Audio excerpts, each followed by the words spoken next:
कलाहांडी जिला कोकसरा ब्लॉक गंभारीकुड़ा पंचायत सिरलीकुड़ा एक राजस्व ग्राम होइथिबा बेले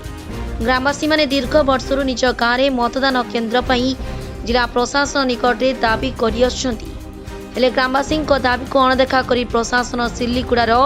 हेमलेट ग्राम अलागुड़ा प्राथमिक विद्यालय में मतदान केन्द्र को विरोध कर प्रशासन को भोट वर्जन पर लिखित अभियोग करते। आज जिला प्रशासन पक्षर धर्मगढ़ उपजिलापाल धीमान चकमा वीडियो कोकसरा तहसीलदार कोकसरा और थाना अधिकारी कोकसरा सिरलीकुड़ा ग्राम में पहुंची ग्रामवासी बैठक कर आलोचना करथिले। सेमानक दाबी आगामी निर्वाचन पूर्व मतदान केन्द्र करने को प्रतिश्रुति देवा सह नागरिक हिसाब से निकटस्थ अलागुड़ा मतदान केन्द्र में भोट देवा को बुझामणा करने पर ग्रामवासी माने निज जिद रे अड़ी रही नो बूथ नो भोट बोली प्रशासन को निजर निष्पत्ति शुणाइबा सह भोट वर्जन निष्पत्ति अटल रही। प्रशासन वाले हमके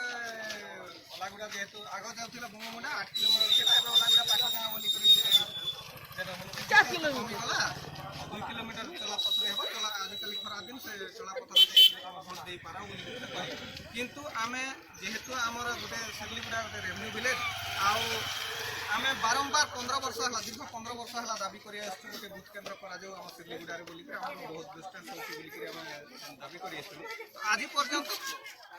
प्रशासन हमर किछि नहीं शुणी करी बिना दाबी कला लोक के जनता करी गोटे बूथ कर देले से ओलागुड़ा हमर हैमलेट विलेज बोली तो तेणु करी आमे गोटे दिन बसिथिलु आउरे हमर गाँव रो इष्ट देवी लंकेश्वरी आउ आम गाँव में जी अच्छा कालेश्वर महादेव से साक्षी रखी आम निष्पत्ति नहीं जेहेतु आम गोटे हिंदू धर्म लोग ये बसवास कर रोचु और आम भगवान के देवता के साक्षी नहीं करी आम शपथ कर शपथ के आम रक्षा करवा लगी बोली आम जिते पाख हेले भी जिते दिन जाए सिरलीगुड़ा प्राथमिक विद्यालय भोट केन्द्र नहीं निष्पत्ति आम जदि बुझी था से आमर दाबी को जदि से मानी नहीं थी बेले आम जो पूर्व जो भोट वर्जन निष्पत्ति अच्छे से रही राजस्व गोटे गाँव अच्छी और भोट जो पोलिंग सेंटर अच्छे दूर हो जाए भोट वर्जित करने सेमती किसी निष्पत्ति नहीं से समाधान करने सहित आम कथा बुझाई आम जहाँ भी करूँ सब निर्वाचन कमिशन जो मुख्य आम इलेक्शन कमिशन ऑफ इंडिया अच्छी दिल्ली में जहाँ भी नियमावली अच्छे से हिसाब से दिखाई से हिसाब से अच्छी जे किसी भी गोटे पोलिंग बूथ अच्छी जहाँ भी 1500 अधिक हो से हिसाब से नुआ पोलिंग स्टेशन कराई पारे आम हाथ में से अलग किसी करने को डिस्क्रिप्शन ना और गोटे अच्छे जे 3 किलोमीटर 2.5 माने 2 to 3 किलोमीटर अधिक होगले ओनली 300 एराउंड जो अच्छे से हिली एरियाज सेमती नियम अच्छे तो यहाँ तो सिरलीगुड़ा से हिसाब से नियम हिसाब से कराई